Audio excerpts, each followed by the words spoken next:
आज के लेक्चर में हम लोग फिजिक्स के very short type question answer में 20 क्वेश्चन अब तक के लेक्चरों में हम कवर कर चुके हैं। अब उसके आगे देखेंगे। देखिए अगला क्वेश्चन आपका कह रहा है what is the value of the angle of dip. क्या कह रहा है भैया? What is the value of the angle of dip at the north and south pole of the earth. आपको बताना है कि जो एंगल ऑफ डिप होता है वो नॉर्थ एंड साउथ पोल के लिए कितना होता है। तो देख इसका आंसर क्या होता है, आप याद रखेंगे भैया हमेशा 90 degree of the angle of dip at the north and south poles of the earth. जो अर्थ के नॉर्थ और साउथ पोल होते हैं उनके बीच में जो एंगल ऑफ डिप होता है वो कितना होता है भैया? 90 डिग्री होता है।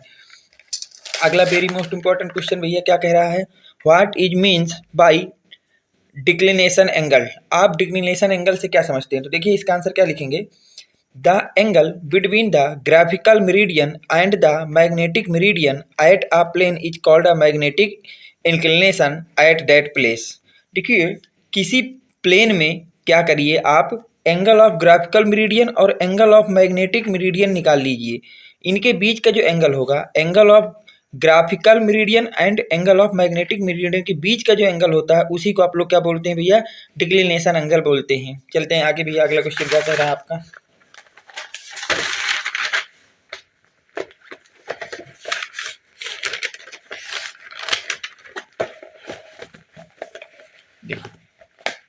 अगला क्वेश्चन आपका कह रहा है state Gauss law in electrostatic. Very most important question भैया। अब आपको लॉ लिखना है, गॉसियस लॉ को लिखना है किसके लिए? इलेक्ट्रोस्टैटिक के लिए। तो गॉसियस ने क्या कहा था भैया? सबको पता है, पहले आप समझ लीजिए कि किसी भी इनक्लोज सरफेस के अंदर जितना भी आपका चार्ज होगा उसका 1/एप्सिलॉन टाइम्स जो है फ्लक्स के बराबर होता है। तो देखिए Gaussian law state that the electric flux through any close surface, किसी भी क्लोज सरफेस का अगर आपको इलेक्ट्रिक करंट फ्लक्स निकालना है, is equal to net charge enclose by the surface divided by permittivity of vacuum. तो वो फ्लक्स किसके बराबर होता है? उस इनक्लोज सरफेस के अंदर जितना टोटल चार्ज है और उसको डिवाइड अगर आप कर देते हैं एप्सिलॉन नॉट से, जो वैल्यू आएगी वो फ्लक्स के बराबर होगी। इसका मतलब फार्मूला यहाँ से क्या हो जाएगा भैया? Flux equal to Q total divide by epsilon naught, where जहाँ पे फाई ई बता रहा है इलेक्ट्रिक फ्लक्स को, क्यू नेट बता रहा है total charge inside the close surface, और जो एप्सिलॉन नॉट है इसको क्या बोलते हैं भैया? परमिटिविटी बोलते हैं। चलते हैं नेक्स्ट क्वेश्चन की तरफ भैया। देखिए अगला क्वेश्चन क्या कह रहा है। अगला क्वेश्चन कह रहा है what do you understand by nuclear force. आप न्यूक्लियर फोर्स से क्या समझते हैं? अगला क्वेश्चन क्या कह रहा है भैया, what do you mean by nuclear force. तो न्यूक्लियर फोर्स से क्या समझते हैं? देखिए nuclear force are the force that act between two और मोर न्यूक्लियस। जो टू या मोर न्यूक्लियन के बीच में जो फोर्स लगता है उसको न्यूक्लियस फोर्स कहते हैं। दे bind proton and neutron in the atomic nuclear. और ये जो न्यूक्लियर फोर्स होता है ये क्या करता है भैया? एटॉमिक न्यूक्लियाई में प्रोटॉन और न्यूट्रॉन को क्या करता है भैया? बाइंड करके रखता है। चलते हैं अगले क्वेश्चन पे भैया। वेरी मोस्ट इंपॉर्टेंट क्वेश्चन कहता है sun or radiation is the source of energy. Sun के रेडिएशन का सोर्स ऑफ एनर्जी क्या होती है? तो याद रखना न्यूक्लियर फ्यूजन होता है। क्या होता है भैया? न्यूक्लियर फ्यूजन होता है। अगला वेरी मोस्ट इंपॉर्टेंट क्वेश्चन भैया देखिए कह रहा है how much energy is produces by a loss of 1 milligram of mass. 1 milligram of mass को लॉस करने पे कितनी एनर्जी प्रोड्यूस होगी, आपसे ये पूछा। तो देखिए गिवन है mass delta M equal to 1 milligram, तो अगर इसको केजी में बदलें तो ये हो जाएगा 1 × 10⁻⁻⁶ किलोग्राम।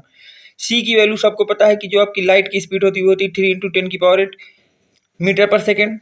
अगर हम लोग आइंस्टीन की इक्वेशन के अनुसार चलें तो delta E change in energy किसके बराबर होता है?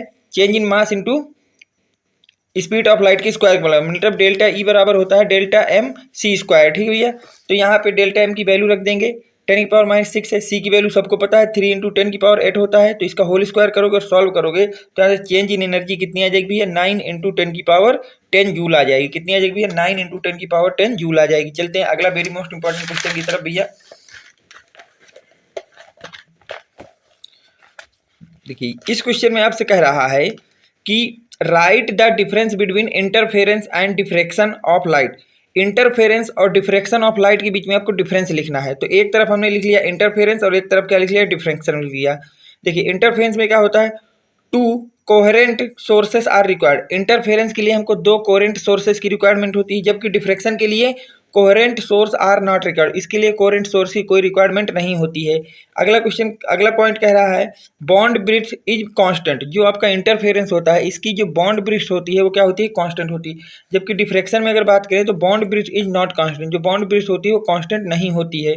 अगले क्वेश्चन की तरफ चलते हैं। अगला पॉइंट कह रहा है ऑल ब्राइट बॉन्ड हैव, जितने भी आपके बॉन्ड होते हैं इंटरफेरेंस वो सब ब्राइट होते हैं, सेम इंटेंसिटी, और उनकी इंटेंसिटी सेम होती है। लेकिन अगर हम बात करते हैं डिफ्लेक्शन में, किसमें बात करते हैं भैया, डिफ्रेक्शन में, तो intensity decreases in the order increases, intensity decrease होगी और ऑर्डर क्या होगा, इंक्रीज होगा। लास्ट पॉइंट भैया इंटरफेरेंस का क्या होता है, dark fringes are perfectly black dark, जो इसके फ्रेग्रेंस निकलते हैं वो कैसे निकलते हैं, डार्क निकलते हैं, ब्लैक कलर के होते हैं। जबकि जो डिफ्रेक्शन होता है इसमें क्या होता है, dark bands are not perfectly dark, जो डार्क बॉन्ड निकलते भी वो परफेक्टली डार्क नहीं होते हैं। अगले क्वेश्चन पे चलते भैया। अगला क्वेश्चन आपका कह रहा है कि name of the wave the highest and shortest wave length in the electromagnetic spectrum, आपको नेम बताना है उस वेव का जिसका हाईएस्ट वेव लेंथ होती है और उसका बताना है जिसकी शॉर्टेस्ट वेव लेंथ होती है, किसमें भी है, इलेक्ट्रोमैग्नेटिक स्पेक्ट्रम में। तो हमको पता है गामा रे है, गामा जो रे होती है उसकी जो शॉर्टेस्ट वेव लेंथ होती है, वेव लेंथ उसकी सबसे शॉर्टेस्ट होती है, और जबकि जो रेडियो वेव होती है उसकी लार्जेस्ट वेव लेंथ होती है, उसकी जो वेव लेंथ होती है वो कैसी होती है, लार्जेस्ट होती है। याद रखना, गामा की जो आपकी वेव लेंथ होती है वो शॉर्ट होती है और रेडियो की क्या होती है, रेडियो वेव्स की लार्जेस्ट होती है।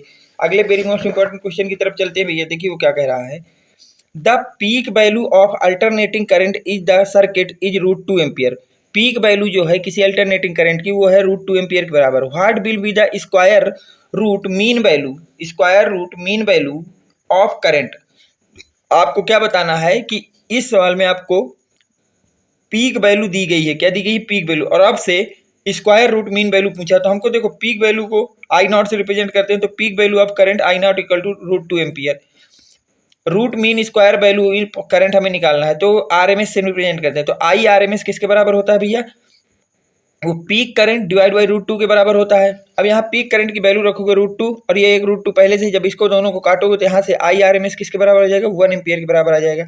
देखिए आज की वीडियो का हम लास्ट क्वेश्चन देखते हैं। देखिए क्या कह रहा है, what do you understand by the work function of threshold frequency, आपको थ्रेशोल्ड फ्रीक्वेंसी को वर्क फंक्शन के टर्म में आपको एक्सप्लेन करना है। ये वाली डिफिनीशन नहीं लिखना भैया, ये डिफिनीशन आपकी दूसरी है, ठीक है, एनर्जी के टर्म में है।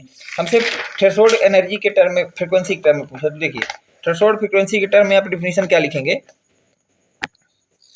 The minimum frequency of the incident radiation for which emission of photo electron takes place, आपकी थ्रेशोल्ड फ्रीक्वेंसी क्या होती है, ये वर्क फंक्शन क्या होता है कि उस एनर्जी को जिसकी मिनिमम एनर्जी जितनी रिक्वायर्ड होती है कि हम क्या कर सके भैया, इलेक्ट्रॉन को एमिशन करा सके मेटल के सरफेस से, तो उसी को हम लोग क्या बोलते हैं भैया, वर्क फंक्शन बोलते हैं। ठीक, ये आपका आज के क्लास का लास्ट क्वेश्चन था। उम्मीद करता हूँ कि ये क्वेश्चन आपको काफ़ी पसंद आए होंगे। अगर सारे क्वेश्चन आपके समझ में आए हैं तो वीडियो को प्लीज़ लाइक करें, सब्सक्राइब करें, ज़्यादा से ज़्यादा लोगों तक शेयर करें। Thanks for watching, next video coming soon.